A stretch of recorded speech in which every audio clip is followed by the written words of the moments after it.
definitely like snare. It'll be like, you know, fat. Okay. I'll throw your little, throw your bridge up in here. But like kind of like light. It's really like.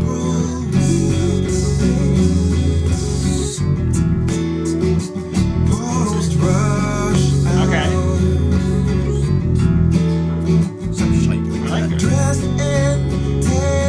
Because, like, see, that's the thing of, like, you know, I can do subtle things like that with your music, where I could be just going, So you can go all the way, yeah.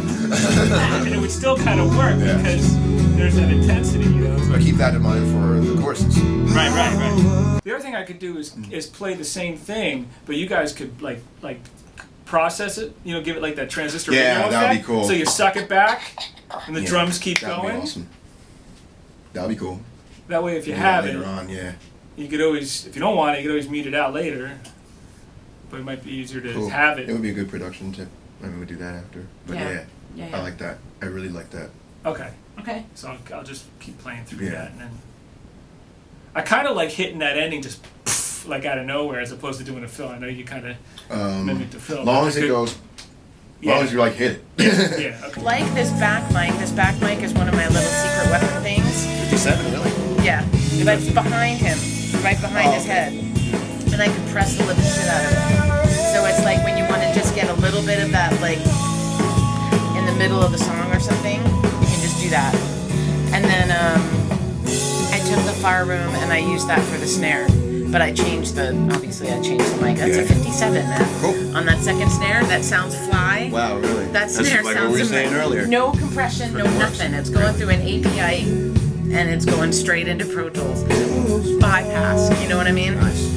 I'm not doing a damn Does the job. thing. What's that? Does the job. 9 times out of 10. This is also dry as a bone. There's no reverb on anything. I got the reverb channel up. There's nothing going there. See, look, no change. I don't want to add that much to it. I mean, It doesn't need it because you got it in the room mics. Yeah. This room is badass. How many times have I told you? Spin Studios, everybody. Best drum room in New York City. Pretty badass. Because I had all these like post tweaking ideas. Like, okay, let's change this. Especially with the 2 snare things, we don't really need to do as much. No. We can leave them raw.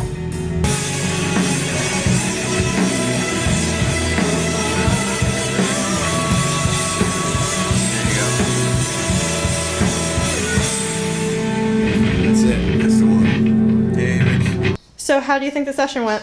Amazing.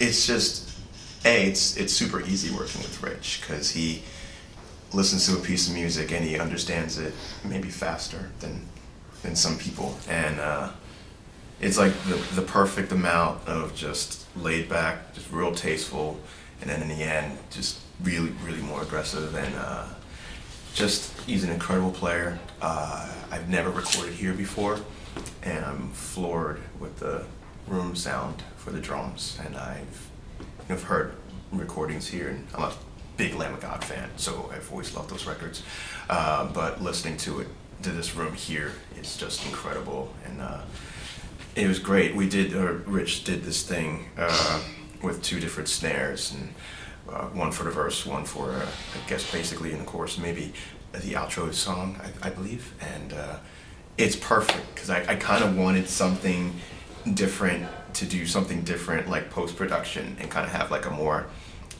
gated, sound in one part and then have it more open in the other, and he just pretty much did that live, so we don't have to do too much to change the sound. And yeah, it was great. It's just nice to sit back when things are flawless, and you have an amazing room, you have amazing players, you got Denise behind the board, and everything kind of falls into place.